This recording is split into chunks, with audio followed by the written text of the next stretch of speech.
So some comparisons between bacteria and archaea. So I think the big things are the presence of peptidoglycan in the cell wall, and the fatty acids are different than these branched hydrocarbons with ester linkages in the phospholipids of bacteria, similar to eukaryotic cells. Archaea have ether linkages, which is kind of a different shape arrangement. Another difference would be protein synthesis similar to eukaryotes. The function of the ribosomes are more similar to eukaryotes than bacteria. The archaea have a similar structure and function to the ADS, even though they are 7ds in size in the ribosomes, and they both have the single circular DNA for their chromosomes, where eukaryotes have linear and they're multiple. There's more than one for the eukaryotes. So their flagella is maybe a little different, but I think the big differences are in the different chemical structure in the peptidoglycan, different chemical structure in the lipids, and their differences in the ribosome structure and function. So they're some of the most primitive of all forms of life, because we believe this, because they live in extreme habitats, which we think were found in ancient Earth. So they have very heat-loving, salt-loving, acid-loving. They can adapt to and live in high pressure, atmospheric pressures. So there are 4 basic groups. The methane producers, they produce methane. Hyperthermophiles, they love a very hot temperature. Thermo means heat, and phile means love. So they love a high heat environment. And halophiles, this is probably the first time we've really talked about this, but a halophile means that it loves salt. And so halo means salt, and phile means loving. And so, and again, hyper means above, and thermo means heat. So this is the extreme heat lovers. And then sulfur reducers. So we find these in just really very extreme environments. So methanogens convert CO2 and hydrogen into methane. They are common inhabitants of anaerobic swamp mud, bottom sediments of lakes and oceans, and the digestive system of animals. So they produce methane. And they may contribute to greenhouse gases and global warming, but I will tell you, humans are the bigger contributors than methanogens. So they did these studies on cows and how much methane they produce, and they got funds for environmental studies to do this, but I would say humans have the biggest impact on that. Extreme halophiles, they grow in really high percentages of salt. So like we have some salt-loving or salt-tolerating bacteria that live on our skin that can tolerate like maybe less than 10% salt, because our skin is very salty, and so the bacteria that live on our skin have had to adapt to that. But extreme halophiles can live in 36% salt, which would destroy most cells. I mean, that is a lot of salt. So we see that in places like the Great Salt Lake here, and they're kind of reddish in color. They kind of give the lake kind of a reddish color because of that. Psychrophiles, here's another phile for you. So this is another category in a way. This is cold loving.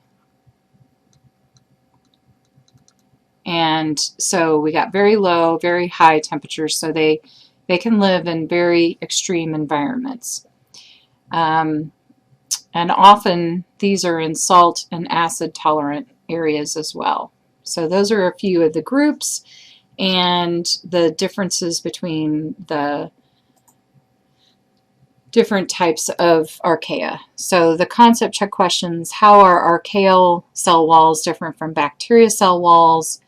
The terms Methanogen, Halophile, Psychrophile, Hyperthermophile. Make sure you know those. And then true or false, archaea do not cause human disease. So think about those and then come back.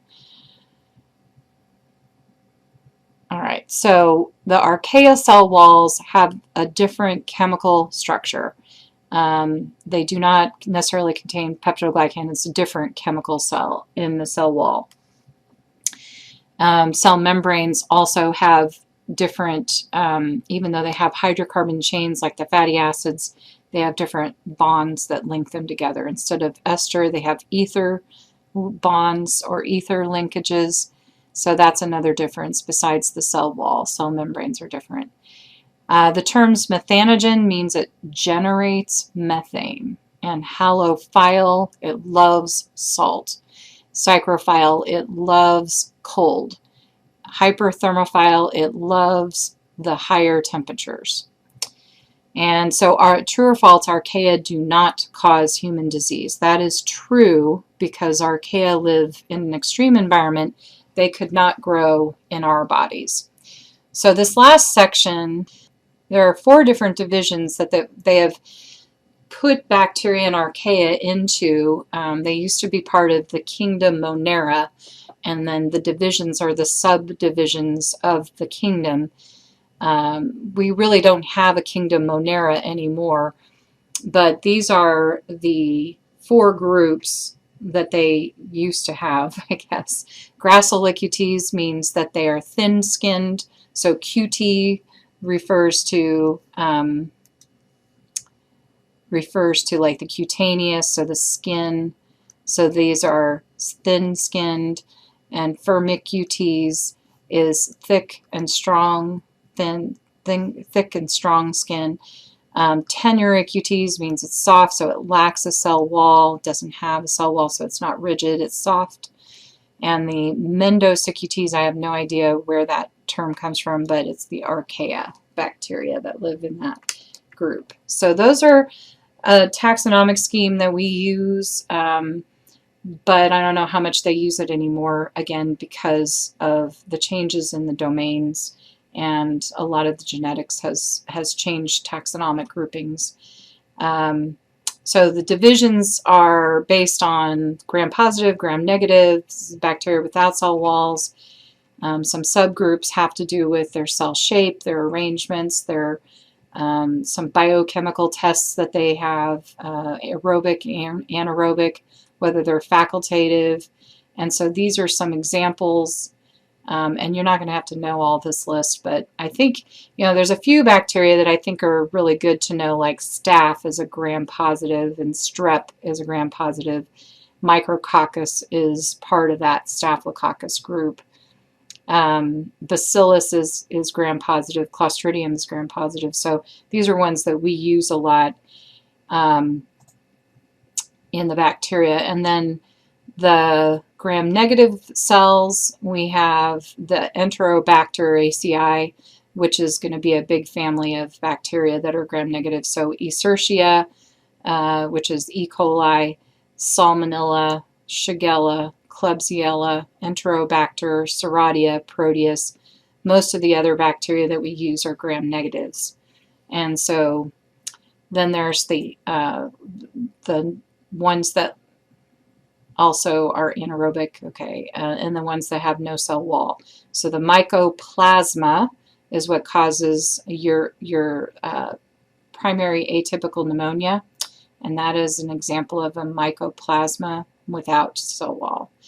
So it's really difficult to put these into species because they swap DNA so much that, they can be very, very different. So we have subspecies or strains or types. They're the same species but have maybe differing characteristics. Maybe one is able to break down urea and some can't break down urea, or some may produce sulfur and some may not produce sulfur.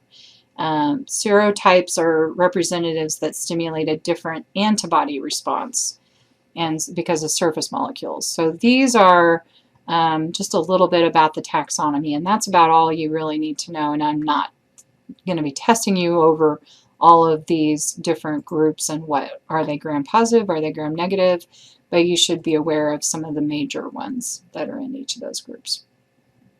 And that's all for Chapter 4.